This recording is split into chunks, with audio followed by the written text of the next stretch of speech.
Continuamos en Enfoque Matinal desde CDN y recibimos al economista Antonio Siriaco, que es el vicedecano de la Facultad de Economía de la Universidad Autónoma de Santo Domingo. Muy oportuna entrevista. Gracias, profesor, por recibirnos. Buenos días. Buenos días, Pablo. Buenos días, Nelson. Y encantado de estar con ustedes en Enfoque Matinal. Siriaco, vamos a poner en contexto las últimas medidas de corte económico del gobierno. No voy a resumirla porque nos llevaría mucho tiempo, pero están la de las autoridades monetarias, el Banco Central, está la que ha adoptado un equipo de política económica, el programa Quédate en Casa, el despacho de la vicepresidenta, están fase 1 y 2, están una serie de iniciativas a favor de la micro y pequeña empresa. ¿Qué valoración tú haces de los planes que está implementando el gobierno? Mira, Nelson, yo pienso que esos planes van por la vía correcta en tiempo de recesión y en tiempo de desaceleración. Yo creo que lo que se está tratando es de contener y moderar la caída de la demanda. Hay 3 programas básicamente muy identificados, así globalmente. Está el programa Quédate en tu casa, que trata de básicamente sustentar a más de 5.2 millones de familias, de personas, 1.5 millones de familias, con un salario de 5,000 pesos. Yo creo que eso es un paso correcto dentro de este contexto. Además está el programa FASE, tanto en su versión 1 y versión 2, que también trata de por lo menos aportar hasta 8.500 pesos a aquellas personas del sector privado, empleados públicos, empleados privados que puedan ser cesanteados. Y hay todo un programa de financiación por parte del Banco Central, que hasta ahora, según el gobernador del Banco Central, son más de 100,000 millones de pesos, que van precisamente a ofrecer financiamiento a todo el sector productivo y en particular con un programa de 15,000 millones al sector de las MIPYMES. Yo creo que en este contexto de una doble pandemia, una pandemia del coronavirus, pero también una pandemia de temor, es importante que estos programas moderen la caída del ingreso de las personas, moderen la caída incluso de la actividad económica de las empresas, porque hay que tomar en consideración que esta situación no es intrínseca a la economía, es un problema exógeno, es un choque negativo de salud que precisamente ha generado un impacto en un primer momento de distanciamiento del sector trabajador de sus empresas por el temor al contagio. Y a su vez las empresas están trabajando muy por debajo de su capacidad productiva y como consecuencia han tenido que despedir empleados. Y en ese sentido ahí vienen las políticas públicas de moderar esa caída, dándole algún tipo de apoyo. Siempre en estos programas y en esta situación, los programas quizás serán insuficientes o los recursos serán insuficientes porque la magnitud del problema es tan grande y no se sabe hasta qué punto esto va a seguir, que verdaderamente lo que hay que tratar es de mantener y que la gente sobreviva. Yo creo que no hay ningún dilema entre economía y las personas. Al final la economía es la acción humana, es la acción de la persona y la persona que se mantiene vivo son los que mantienen la actividad económica. Por eso es que tarde o temprano la actividad económica tendrá paulatinamente que otra vez retomar su curso. Porque, bueno, si no se descubre, como hasta ahora se ha visto en lo inmediato, una vacuna, entonces la gente tiene que sobrevivir. Pero esta situación se torna mucho más pertinente en países como la República Dominicana, donde estamos hablando, señores, que de 4.6 millones que a principios de este año estaban trabajando, el 54% son informales. Son informales. Estamos hablando de más de 2 millones. Entonces, tú puedes establecer una cuarentena, tú puedes establecer un toque de queda, pero en la medida que esto se prolongue, la gente se desespera, porque el día a día generalmente lo va a arropar. Por lo tanto, ya hay que pensar para las próximas semanas cómo la economía se va poco a poco reaperturando. Yo creo, desde mi punto de vista, que hay que comenzar con aquellas actividades que quizás no aglomeran tantas personas y que sean importantes. Por ejemplo, tú no puedes de golpe y porrazo decir que las universidades se abran, por poner un ejemplo, porque son ejemplos de actividades que son muy masificadas. Por lo tanto, pero hay que pensar ya que las actividades productivas hay que irlas reaperturando, porque la gente necesariamente tiene que vivir. Yo creo que el gobierno ha hecho, como han hecho todos los gobiernos, no importa incluso su bandería, usted va a Estados Unidos y el señor Trump tiene un programa precisamente de entregarle un cheque a una parte importante de gente que ha quedado desempleado. Lo mismo en España, hay un programa que abarca el 20% del PIB español. Es decir, que en este caso, estos programas van por la vía correcta desde mi punto de vista y necesariamente van para moderar la caída de la demanda. No vamos a estar exentos, vamos a decir, de esta crisis. Esto es una crisis que nos afecta a todos y que yo creo que todos tenemos que buscar una solución de forma colectiva. Si hay algo que nos ha dado como lección esta pandemia hasta ahora, es que no hay soluciones individuales. Las soluciones tienen que ser colectivas y eso es lo que ha dado pie a que verdaderamente veamos esto en términos de país, en términos de nación. Precisamente ahí viene el gran debate de estos días. Hay un intelectual, periodista, escritor, Thomas Friedman, sí, que encabeza el grupo de intelectuales, incluso ha escrito artículos. Hay un libro, Gracias por llegar tarde, creo que se llama, más reciente, donde la discusión es, bueno, ¿dónde está el equilibrio? ¿Dónde está el equilibrio con los datos que acabas de presentar? 54% de informalidad, apenas 48% de formalidad, el 30% de ese 48% fuera de. Entonces, ¿cuál es la posible salida? ¿Cómo tú ves? ¿Cuál sería el paso inicial? ¿Por dónde anda el equilibrio entre yo tengo una población que debo proteger en términos de salud, pero al mismo tiempo, de qué manera va a sobrevivir esa parte de la economía activa, de la gente económicamente activa que está en su casa esperando la oportunidad? ¿Dónde está el equilibrio? Mira, Pablo, yo pienso que hay que ver cómo países que generalmente han sido exitosos en esta situación tan grave, como el caso, por ejemplo, de Corea del Sur. No vamos a poner el caso de China, porque China también utilizó métodos que muchas veces en países como nosotros no hay ese respeto a la jerarquía institucional.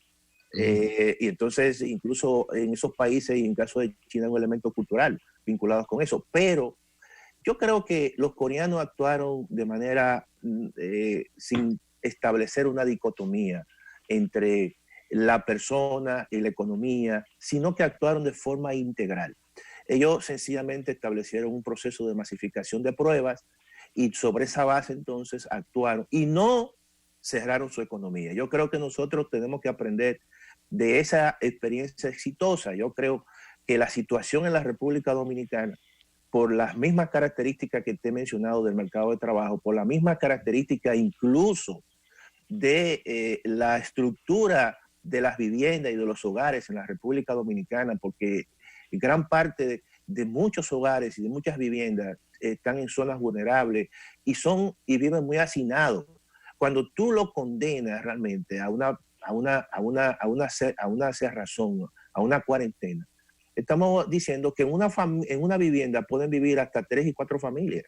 De manera que si una persona allí está infectada, todo eso puede generar un efecto de encadenamiento negativo. Por lo tanto, vamos a tener ese problema y vamos a tener el problema de la economía. Por eso yo digo que todo esto tiene que ser un proceso de carácter muy paulatino, comenzar con aquellas actividades que en cierta manera podamos tener un control sobre esa muchedumbre, pero también con restricciones del uso de mascarillas, con el uso, por ejemplo, de guantes, que yo creo que eso es lo que hay que hacer. Y también eso combatirlo con pruebas masivas para tener un control de la famosa curva de contagio y tratar de que esa curva de contagio aplanarla en el menor tiempo posible.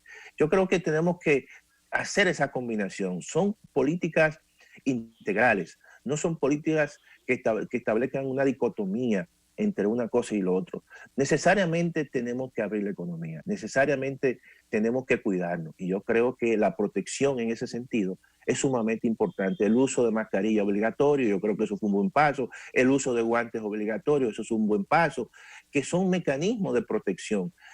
Y eso es lo que hay que hacer, porque si esto se prolonga hasta el final del año, no vamos a tener el país cerrado hasta el final del año. Evidentemente que no. Ciriaco, es un punto común decir que esta crisis nos hará mejores individuos. Yo creo que sí. Y es posible también que nos ayude a que el ciudadano se vuelva más responsable y hasta que demos un salto de manera institucional. A propósito de hacernos mejores gente y que el país avance en lo institucional, hay varias sugerencias respecto al trabajo informal, respecto al chiripero, a la lechadía, al vendedor ambulante, que no han estado entre las medidas de las autoridades. Yo he visto en Colombia, en algunas ciudades, que se está haciendo un censo hasta de los vendedores ambulantes, en qué esquina usted trabaja, etcétera. Y creo que es Adriano Miguel de Diario Libre que sugiere hoy que se aproveche y que el vendedor ambulante tenga que sacar un permiso para poder operar en sanidad ambiental, en lo que sea. Entonces, por eso digo que quizás nos ayude a organizarnos mejor como sociedad.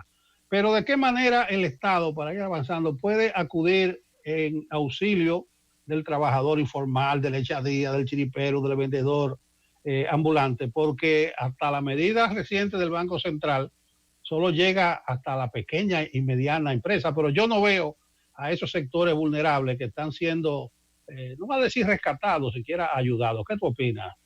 Mira, yo creo que nosotros tenemos, y como tú has dicho, ver cuál ha sido, o sea, tener una experiencia, una curva de aprendizaje en esta crisis.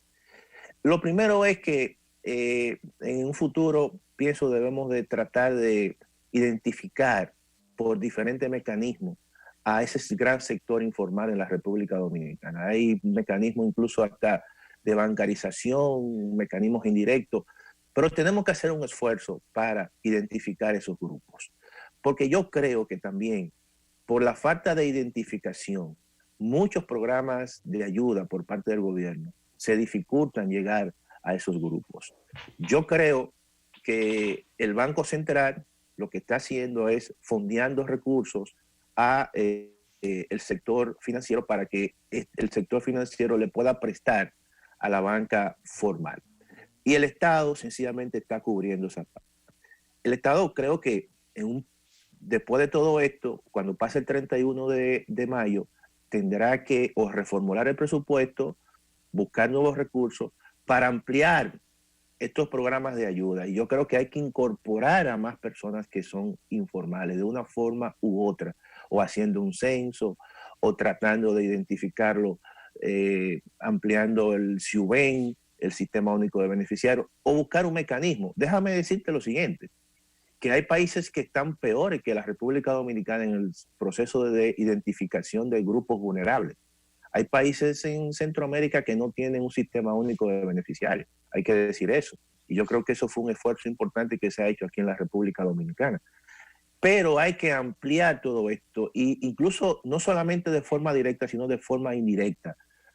Como te he dicho, tratar de que cada una de esas personas o puedan tener una tarjeta de crédito, hacerlo mucho más visible, auscultar a esas personas, para que también los recursos que el Banco Central está canalizando lleguen a esas personas. Ahora, ¿qué nosotros creemos? Y incluso ya el Banco Central tomó algunas medidas. Aquí hay sectores que están muy dedicados a las microfinanzas. Y yo creo que sectores incluso privados y también sector público, el caso, por ejemplo, de Banca Solidaria o el caso de Adopen, yo creo que a esos sectores hay que canalizar una gran cantidad de recursos, porque esos sectores sí están muy cerca con esos sectores informales, con el paletero que vende en una esquina, con el chinero que vende jugo en una esquina, con el que vende fruta. Y yo creo que a esos sectores es que hay que canalizar gran parte de recursos. Y luego entonces tratar de, a partir de esos sectores, llegarle a sectores informales que tienen sus pequeñas empresas. Y de esa forma ir poco a poco, luego, cuando todo esto pase, ir tratando de identificar de forma permanente a estos grupos, porque sencillamente el 54% de la informalidad es un dato que aparece en la encuesta continua de fuerza de trabajo que hace el Banco Central trimestralmente. Pero es una encuesta, sencillamente, no es un registro donde tú puedas tener identificado a cada una de las familias y tú puedas tener el teléfono, tú puedas saber si esa persona o esas familias tienen una tarjeta de crédito o en qué banco están vinculados o si tienen algún tipo de otra forma de identificación. Por lo tanto, yo creo que este podría ser uno de los elementos del proceso de aprendizaje de esta crisis. Identificar aquellos grupos que verdaderamente están en situaciones de informalidad para que cuando en un momento determinado exista un programa o exista una situación que amerite, entonces usted pueda identificar a esas personas claramente y darle sus ayudas en ese sentido. Yo creo que tú darle apoyo a 5.2 millones de gente, bueno, es un universo bastante grande, pero la situación desborda, la situación y la estructura, en este caso, laboral en la República Dominicana, con esa cantidad de informales, desborda en muchos casos cualquier tipo de identificación y ayuda que se le pueda dar. Claro, todo esto se agrava con la sostenibilidad que podría tener todo esto. Claro. Decir que el coronavirus se llevó el presupuesto. O sea, la reformulación del presupuesto es una cosa que hay que hacerla ayer, comenzar a hacerla ayer porque todo ha cambiado. Pero hay que proteger a los que ya tenemos ubicados en el CIUBEN. Hay que proteger a los 600,000 que no están en el CIUBEN, pero estuvieron y son los no pobres sumamente vulnerables, que ahí está el famoso 1,5 millones. Sí, pero hay un tejido productivo que hay que alebrecar, ponerlo en funcionamiento. Eso se llama dinero. Y eso nos lleva a la siguiente pregunta y reflexión que te pido. Nuestra capacidad de endeudamiento, ahora que es necesario, tanto las ayudas como, ojo, la inversión, porque ahora hay que crear un mercado invirtiendo. ¿Cómo está en este momento nuestra capacidad de endeudamiento en un momento donde el aumento de ese endeudamiento será inevitable? Por favor. Mira, tú sabes que yo siempre había criticado y he sido crítico del endeudamiento, pero lo hacía en un contexto donde el ciclo económico de la República Dominicana era un ciclo de auge. Porque, ¿qué te dice la economía? La economía te dice que tú tienes que generar un proceso de equilibrio a lo largo de un ciclo económico. Cuando hay periodo de auge, en vez de tú endeudarte, tú disminuye el endeudamiento, pero cuando hay periodo de recesión o de desaceleración de la economía, tú tienes que endeudarte. Ahora es el periodo, obviamente, que hay que endeudarse. Tú no le puedes decir, todos los países se están endeudando, y yo creo que hay que olvidarse en ese sentido y buscar todos los mecanismos y recursos que sean factibles con tasas de interés relativamente bajas. Y entonces la única forma, y yo entiendo que la forma en que el mecanismo que está utilizando el Banco Central quizás es correcto, está yendo a fuentes importantes de financiamiento en dólares que relativamente son baratas con respecto a otros mecanismos, porque si tú ahora mismo, como tiene que hacer quizá en el futuro, reformula el presupuesto y emite, supongamos, 2.500 millones de dólares en bonos globales, te va a salir costoso por el hecho mismo de que hay una degradación de la deuda pública en la República Dominicana. Entonces, el mecanismo que te queda es que el Banco Central, a través de un mecanismo que se abrió, que abrió la Reserva Federal de los Estados Unidos, que está otorgando una ventanilla de financiación sobre la base de avales de las letras del Tesoro. Obviamente que es un mecanismo de financiación en dólares y relativamente barato, hasta 3,000 millones de dólares. Igualmente, el hecho de que tú acudas al Fondo Monetario Internacional y haga uso de tu cuota, en este caso 650 millones de dólares, eso es un mecanismo que también es relativamente barato con respecto a otros mecanismos. De tal forma que yo creo que estamos en una época y en una situación y en una parte del ciclo económico que lo que amerita es tú sencillamente endeudarte, porque estamos diciendo que el gobierno prácticamente no tiene recursos tributarios, la actividad económica se ha caído y tú tienes que buscar esos recursos. Lo único que te queda es sencillamente el endeudamiento. Y lo que tienes que hacer es tratar de que ese endeudamiento sea a partir de organismos multilaterales que te dan tasas de interés y te dan plazos mucho más cómodos. Y evidentemente no queda otro mecanismo, no quedan más mecanismos. Existe también la emisión por parte del Banco Central para financiar al gobierno. Pero eso dentro de la estructura y el Código Monetario y Financiero de la República Dominicana hay limitación, porque solamente estipula el financiamiento del Banco Central al gobierno en situaciones especiales, situaciones, vamos a decir, que sean establecidos por el Congreso Nacional, y hasta tengo entendido, el Congreso Nacional ha establecido un límite a esa situación especial que nosotros tenemos. Pero también eso es una restricción institucional en el largo plazo, pero hay una restricción de manera, vamos a decir, económica, en el sentido de que si el gobierno comienza a recibir muchas emisiones por parte del Banco Central,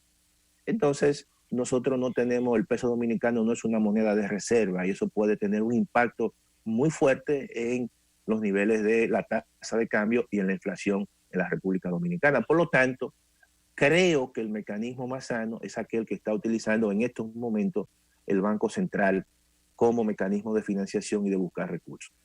Ciriaco, finalmente, ningún país va a salir por sí solo de esta crisis. Incluso ya el FMI dice que el mundo está en recesión. He visto la CEPAL, a propósito, tiene una nueva rueda de prensa hoy, la CEPAL, sí, que dice que debe haber una integración regional. Ustedes mencionaron, lo mencionó Pablo, a Thomas Friedman. sí. Él tiene un libro que es La Tierra es plana. La Tierra es plana. El planeta es plano. Sí, el aplanamiento, sí. Que es un aporte grandísimo a lo que es la globalización. Yo creo que en este momento va a ser fundamental la interactuación entre todo el mundo. Claro. A propósito de endeudamiento, yo soy partidario. La República Dominicana no es ni la sombra de países como Argentina. Claro.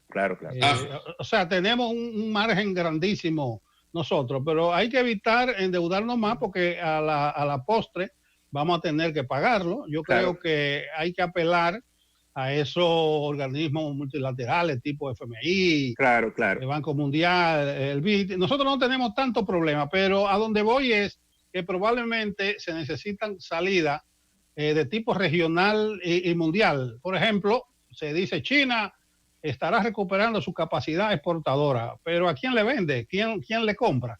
No sé cómo tú ves la salida de la crisis en el marco de la solidaridad, vamos a decirlo así, regional y mundial.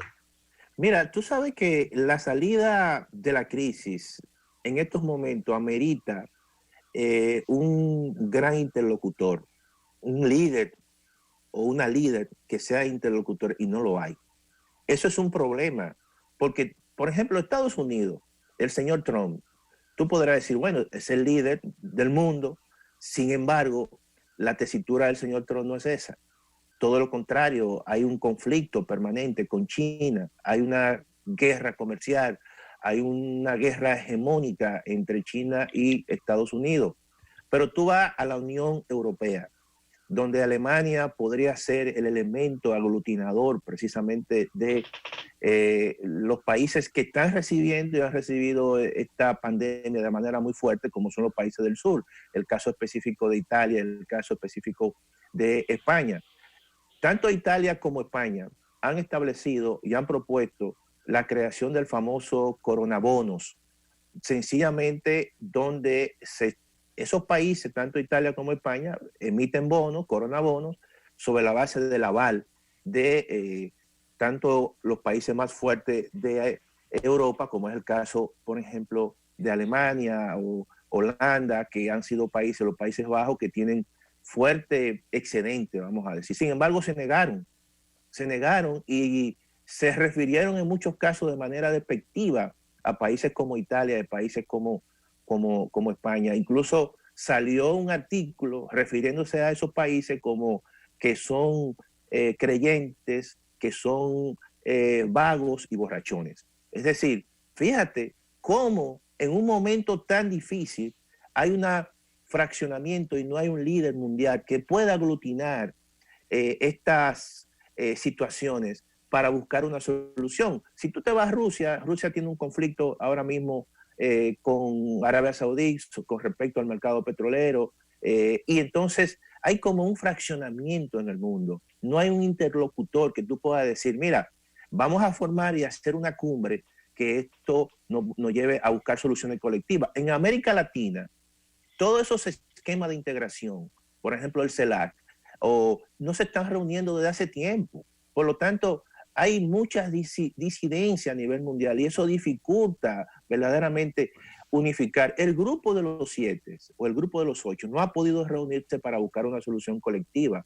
Por lo tanto, yo creo que esta situación puede afectar toda la reactivación de la economía mundial. Claro, para terminar, hay que decir lo siguiente, Pablo y Nelson, que la reactivación de la economía mundial está muy supeditada el encuentro o descubrimiento de una vacuna.